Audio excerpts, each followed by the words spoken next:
I was 18 when my parents told me to pack one bag and leave. Not because I had done something terrible. Not because I had stolen anything. Not because I had hurt my family. They simply looked at me and said, "Your sister needs us more than you do." I remember standing in our kitchen with my backpack on the floor, staring at the two people who had spent 18 years telling me that family always came first. Apparently, I wasn't family when my sister needed to be protected. My name is Claire, and I grew up in a quiet neighborhood outside Columbus, Ohio, with my parents and my older sister, Megan. Megan was 3 years older than me, and growing up, she was the person everyone in our family revolved around. If Megan wanted something, my parents found a way to get it. If Megan made a mistake, there was always an explanation. If I made a mistake, there was always a lecture. I learned early not to complain. My mom used to tell me, "Claire, you're the strong one." At first, I thought that was a compliment. Eventually, I realized it meant they expected me to handle everything quietly. When Megan got accepted into an expensive college, my parents celebrated for an entire weekend. When I told them I wanted to attend a local community college and work part-time, Dad simply nodded. "That sounds practical." Practical. That was the word they used whenever my dreams were less important than Megan's. Still, I loved them. Or at least, I loved the version of my family I believed existed. Then, one Friday night, everything changed. I came home and immediately knew something was wrong. Mom was sitting at the kitchen table. Dad was standing near the window. And Megan was sitting on the couch, crying. The second she saw me, she covered her face. I looked at my parents. What happened? Dad didn't answer. Mom finally whispered, "Megan is in trouble." My stomach tightened. What kind of trouble? Megan suddenly looked up. "Claire, I swear I didn't mean for this to happen." That sentence scared me more than anything else. I sat down. Didn't mean for what to happen? Dad placed a folder on the table. Inside were bank statements, receipts, and several letters. I didn't understand what I was looking at. Then Mom said something I'll never forget. Megan used money that wasn't hers. I looked at my sister. "How much?" Nobody answered. I looked at Dad. "How much?" He finally said the number. It was more money than I had ever seen in my life. My mouth went dry. What did she spend it on? Megan started crying harder. Mom immediately stood beside her. "Don't interrogate your sister." I stared at her. "Mom, that's thousands of dollars." "I know. And you want me not to ask why?" Dad slammed his hand on the table. "Enough." I jumped. He pointed at me. "You're making this worse." I couldn't believe what I was hearing. Megan did this. Dad's expression changed. "Watch your mouth." Then Mom said the sentence that broke something inside me. "She made a mistake. She's under a lot of pressure." I laughed because I genuinely thought they were joking. But nobody laughed with me. I looked at Megan. "Why didn't you tell them the truth?" She lowered her head. And that's when I noticed something. One of the receipts had my name on it. I picked it up. My hands started shaking. "What is this?" Megan didn't move. I looked at my parents. "Why is my name on this?" Silence. Then Dad said, "Because Megan used your information." I stared at him. "My information?"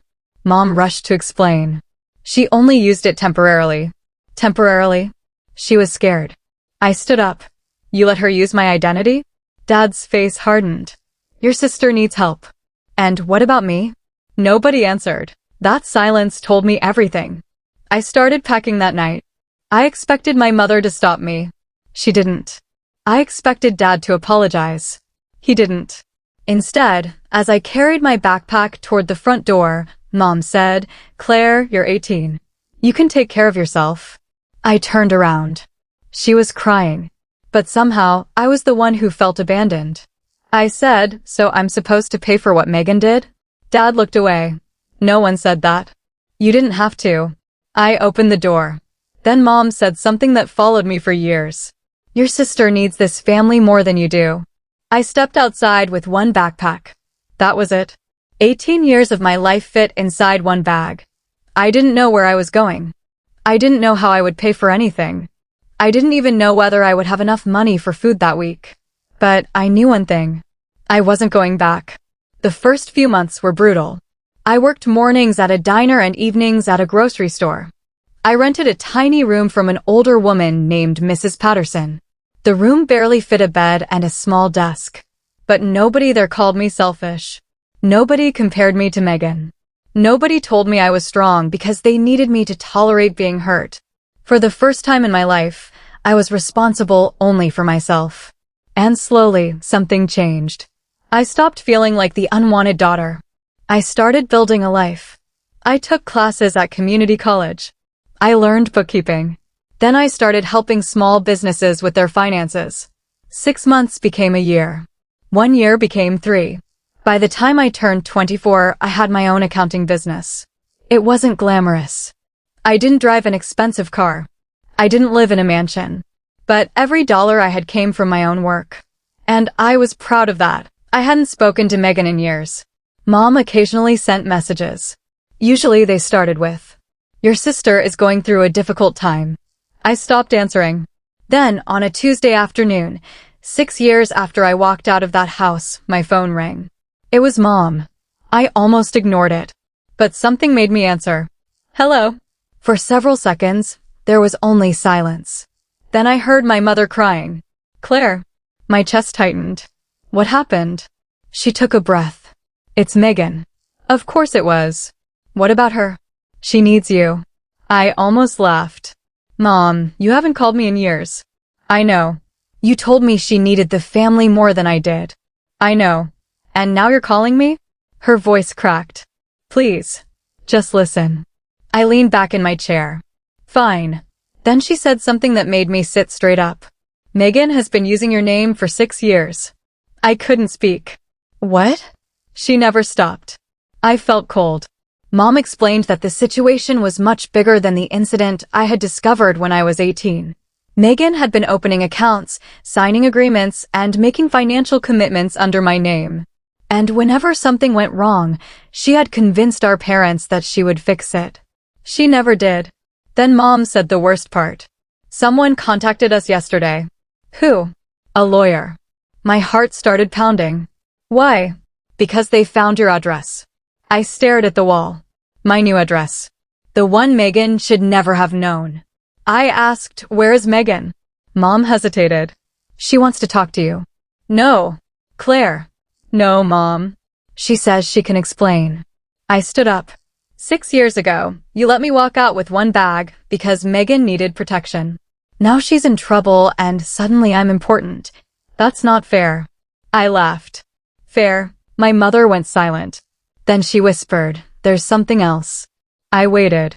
"Megan told everyone that you agreed to help her." I felt my entire body go still. I never agreed to anything. I know that now. That night, I barely slept. The next morning, I contacted a lawyer and started gathering every document I had. Old emails, bank statements, messages from my mother. Anything that proved where I had lived and what I had been doing during those years. And then I discovered something I hadn't expected. Megan had made one mistake. A very big one. She had kept an old email account connected to a family device. And years earlier, she had accidentally forwarded one of her financial documents to that account. I still had the email. Inside was a message from Megan to someone else. It said she was using my identity because Claire always stays out of trouble. I read it twice, then a third time. And for the first time in 6 years, I smiled. Not because I was happy, because I finally had proof. The person my parents had protected wasn't helpless. She had simply been protected from consequences. I met my parents one final time at a small cafe. Mom looked older. Dad looked exhausted. Megan sat between them. She wouldn't look at me. I placed a folder on the table. Megan immediately recognized it. Her face went pale. Dad asked, "What's that?" I looked directly at him. "Proof." Megan finally spoke. "Claire, please." I raised my hand. "No." She started crying. I was scared. I remembered those exact words. 6 years earlier. Same excuse. Different consequences. She said, "I thought you would help me." I looked at her. "You didn't ask me for help." She stared at the table. "You used me." Nobody spoke. Then Dad said, "We're still family." Those words would have destroyed me at 18. They didn't anymore. I looked at him and calmly said, "You were my family when I was 18 too." His eyes dropped.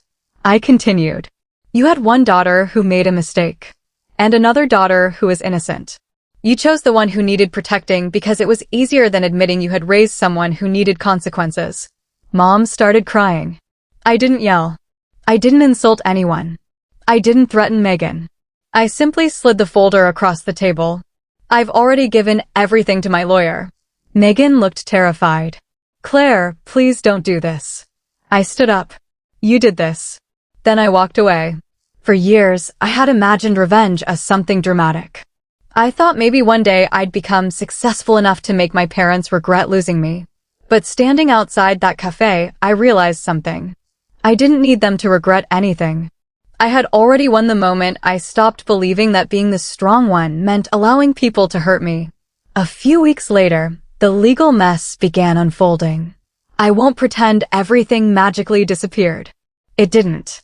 There were meetings, paperwork, investigations, and consequences. But this time, I wasn't the 18-year-old girl standing outside her childhood home with one backpack. I had records. I had evidence. And most importantly, I had built a life that didn't depend on my family's approval.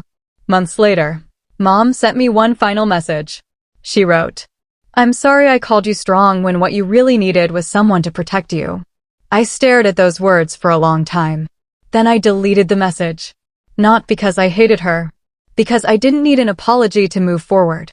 6 years earlier, my family had told me I wasn't the one they needed. They thought sending me away would make their lives easier.